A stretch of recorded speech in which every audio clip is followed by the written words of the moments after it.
안녕하세요. 역사가 뚫린다. 성경이 보인다. 역사 드라마로 있는 성경 신약편. 자, 저희들이 지난 시간에 유대인의 대봉기와 성전 파괴를 살펴봤죠. 당시 황제인 네로가 개인적인 감정 다 버리고 당대 최고의 명장인 베스파시아누스를 유대 반란 진압 총사령관으로 임명하고, 자, 그가 마침내 1년 만에 갈릴리 지역을 접수하고 그리고 수도 예루살렘만 남긴 상태에서 포위망이 점점 수도 예루살렘으로 좁혀온 이런 상황, 거기까지 이제 다루었고요.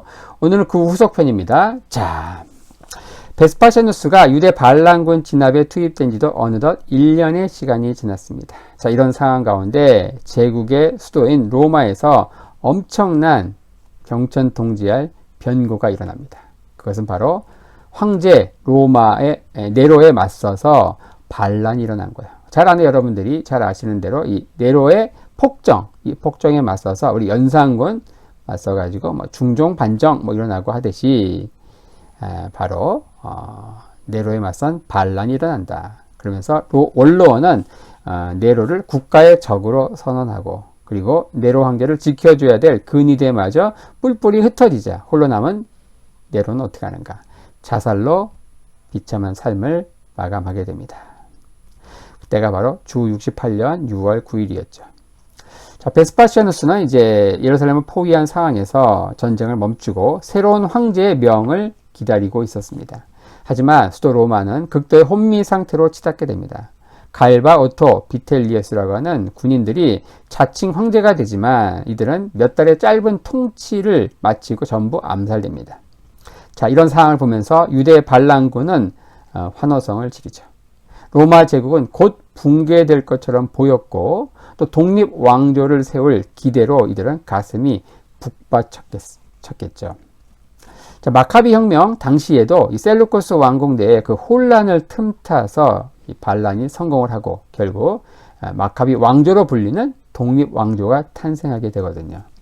어쨌든 수도 로마의 변고로 인해서 전쟁은 1년 넘게 중지가 되고, 당시 가이사랴에 주둔한 베스파시아누스는 사태만 예의주시하고 있었는데, 자, 그러다가 상황은 갑자기 베스파시아누스에게 유리하게 돌아갑니다.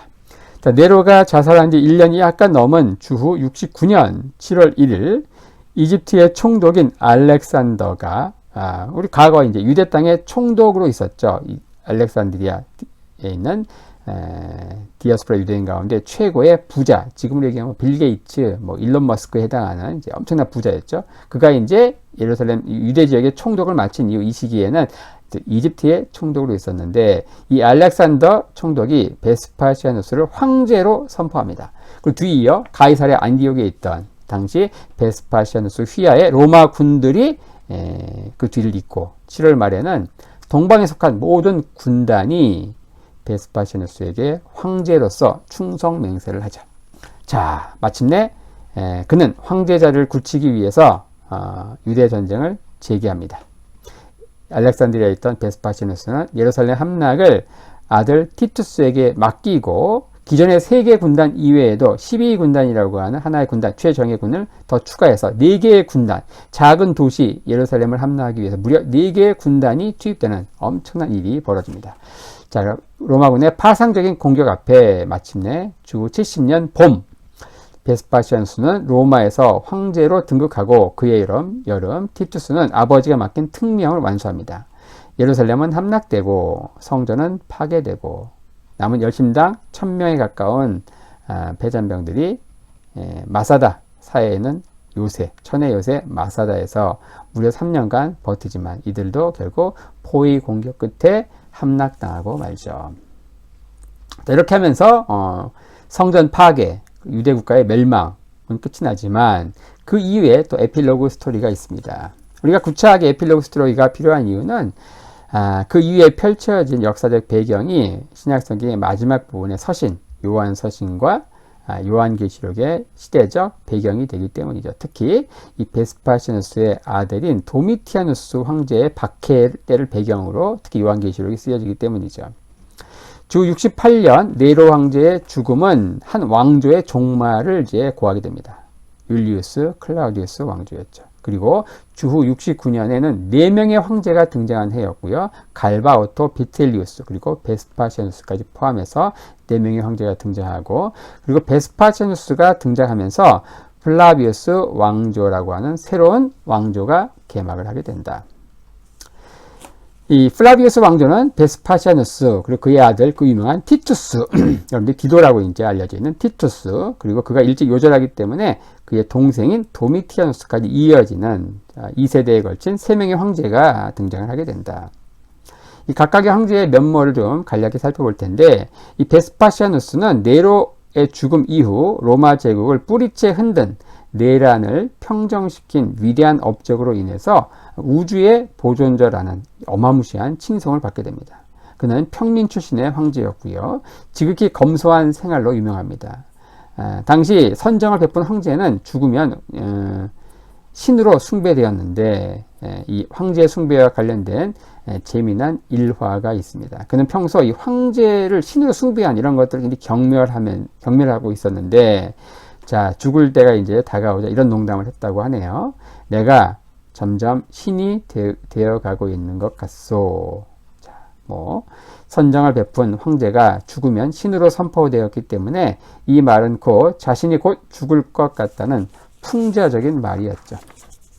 자, 그의 아들 티투스, 주 79년에서 81년까지 짧은 2년을 통치하는데, 우리는 이제 티투스, 너무너무 잘 알죠. 성전 파기와 관련해서 티투스, 디도를 안 들어본 사람은 없을 거예요.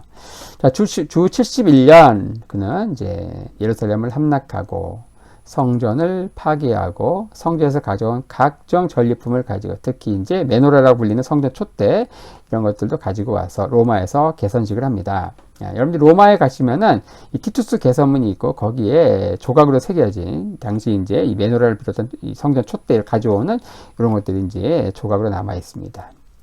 그는 성전을 파괴한 무지막지한 황제 이렇게 기억하고 있지만 사실은 정말 이게 놀라운 역사의 아이러니인데, 이 티투스는요 주 1세기 황제 가운데 가장 성군의 자질을 타고난 사람입니다. 이 티투스와 관련해서 재미난 것은 그가 유대 반란 진압하러 갔다가 거기서 한 유대인 공주와 사랑에 빠진다는 거죠. 그가 누구냐? 바로 헤롯 아그리파 2세의 누이인 버니게입니다. 버니게.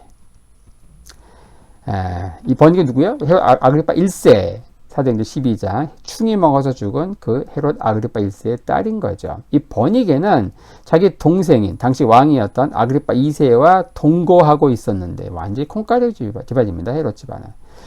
하지만 그런 가운데 당시 반란 진압군으로 왔던 베스파시아누스, 그의 아들 티투스의 눈에 듭니다. 근데 이 티투스보다 이 버니게가 무려 12살이나 연상이었죠. 띠동갑 연상이었어요. 당시 티투스는 딸을 하나 낳은 아내와 이혼해서 돌싱남으로 있었죠. 그는 이제 개선장군으로 로마에 들어가면서 이 버니게를 데리고 갑니다. 하지만 로마 시민들은 동방에서 온 이 여자를 강하게 반대합니다. 그러자 티투스는 어떻게 하는가? 자신의 사랑을 포기하죠. 동방에서 온 이 오리엔트 공주라고 하면 당시 로마인들은 치를 떨었어요. 왜냐? 누가 떠올랐습니까? 바로 그 악명 높은 클레오파트라가 떠올랐던 거예요. 당시 30대의 한창 나이에 임에도 불구하고 티투스는 로마 시민들이 버니게 공주를 반대하자 결혼하지 않습니다. 그리고 30대의 한창 나이에 평생 독신을 고수하죠.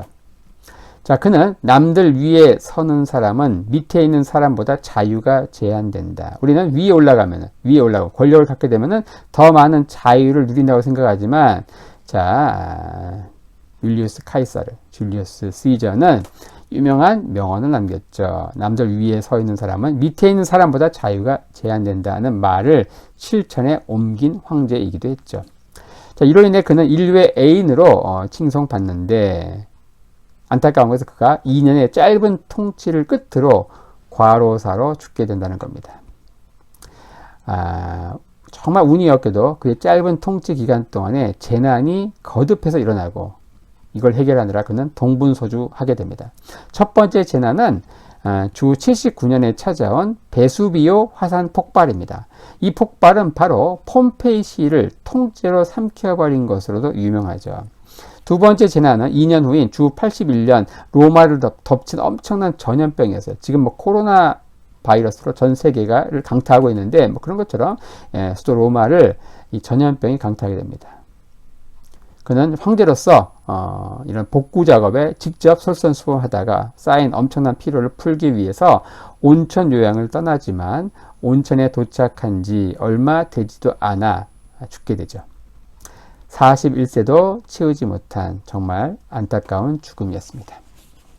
자, 그런 가운데 후사를 남기지 못한 형의 죽음으로 인해서 얼떨결에 그의 동생 도미티아누스가 황제가 되죠. 티투스가 아들을 남기지 않은 탓에 동생 도미티아누스가 30세에 즉위합니다. 그는 아버지와 형과는 대조적인 인물입니다. 가이우스와 네로 때 경험했던 폭군의 악몽이 다시 되풀이 되는데 그는 사치스럽고 귀족적인 생활로 유명했는데 치명적인 문제는 뭐냐? 보통 죽은 후에 선정을 베푼 황제를 신격화하는 것이 있었는데 그런 풍습이 있었죠. 근데 그걸 기다리지 않고 그는 살아서 신으로 추앙받으려고 했습니다. 결국 그러다가 그는 암살당하고 네로가 그랬던 것처럼 기록 말살형에 처해지죠. 자, 네로에 이어서 기독교를 잔인하게 핍박한 10명의 황제가 있는데 네로 두 번째 타자가 누구냐? 바로 이 도미티아누스죠. 바로 이 도미티아누스의 기독교 박해를 배경으로 쓰여진 서신이 바로 신약성경의 마지막 요한계시록이 되겠습니다.